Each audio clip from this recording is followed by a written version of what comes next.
Hey there guys, so there has been another heavyweight fighter who has thrown their hat into the mix for the number one spot in the heavyweight division, and it is Daniel Dubois. He believes he is only a few fights away from fighting Anthony Joshua and Tyson Fury.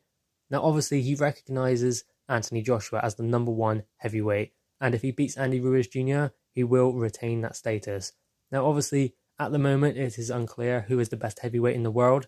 Some say it's Andy Ruiz because he beat the best in the division. Some say it's Tyson Fury because obviously he beat Vladimir Klitschko and ended his run, and then came back and effectively beat Deontay Wilder. And others say it's Deontay Wilder. But ultimately, at the end of the day, Daniel Dubois is setting his sights on the best heavyweight in the world. Now, if Anthony Joshua knocks out Andy Ruiz Jr. or even beats him on points on December 7th, then possibly he returns as the number one heavyweight in the division. Now, obviously, at the moment, there are many who say that Tyson Fury is number one, but it just seems to be a matter of opinion at the moment, because until all three of those fight and one emerges, we will not know who is number one. And perhaps it could be someone outside of those three. We don't know. There are many heavyweights, young heavyweights coming up. Hrgovic, you have Daniel Dubois also. Nathan Gorman is hoping to get back to winning ways in his next fight. You have Joe Joyce as well. There are so many good fighters in the heavyweight division at the moment, and they are all targeting the top three.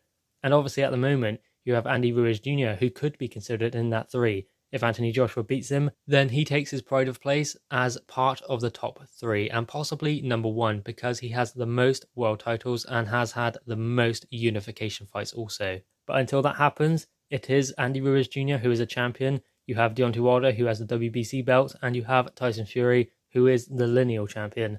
And Daniel Dubois is setting his sights on one of those three. Although he hasn't mentioned Deontay Wilder at this stage, he wants a big British dust-up.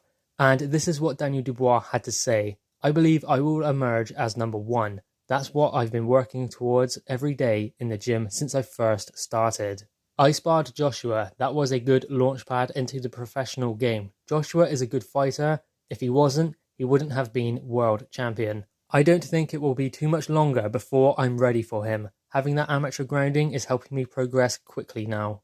So, there we have it. Daniel Dubois believes he is nearly ready for Anthony Joshua. Now, obviously, as I have said before, this relies heavily on Anthony Joshua beating Andy Ruiz Jr. on December 7th, which I believe he will do. I believe that Anthony Joshua will keep him long, box him long, and fight a clever fight, not allow Andy Ruiz Jr. to have any success.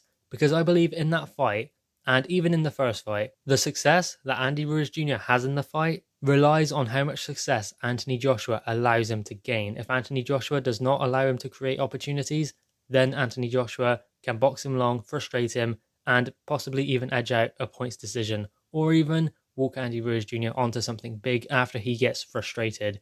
Last time, Anthony Joshua stepped in too quick and tried to finish Andy Ruiz Jr. before he was ready to go, and that created the opportunity for Andy Ruiz Jr. to get on the inside. And in the second fight, Anthony Joshua will have learnt from that.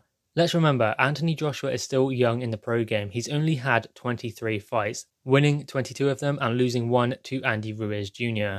And Anthony Joshua became world champion in his 16th fight. Daniel Dubois has had 12 fights. So in 4 fights' time, that is when Anthony Joshua won his first world title. So even now, Anthony Joshua is still very young in the pro game. And he can still be classed as a novice, so he is learning on the job, much as Daniel Dubois is. So you can see a similar pattern here. Daniel Dubois is coming through similar to Anthony Joshua. He has had many knockouts, 11 out of 12. It was Kevin Johnson, the only man who could go the distance with Daniel Dubois, someone who Anthony Joshua knocked out in 2 rounds.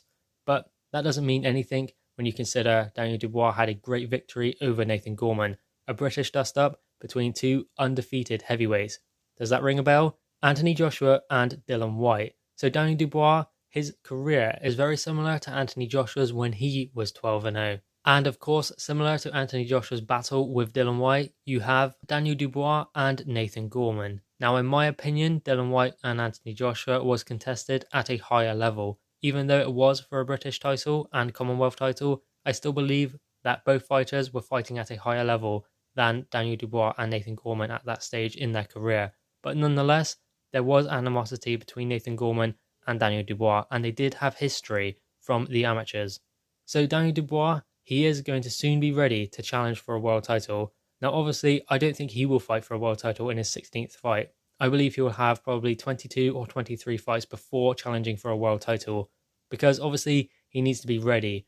And if he goes in there with Anthony Joshua too quickly, then Joshua's experience will show, because he has gained a lot more of it after fighting Dillian Whyte, who is now #1 contender. You have Vladimir Klitschko on his resume. You also have undefeated world champion Joseph Parker and Alexander Povetkin. Those fights have given him a wealth of experience, and even the loss to Andy Ruiz Jr. will also provide Anthony Joshua with vital experience going forward with his career. Sometimes a loss isn't always as negative as it seems. You have to just take the positives from it. And if Anthony Joshua does, then he can become an even better fighter than he was before losing to Andy Ruiz Jr.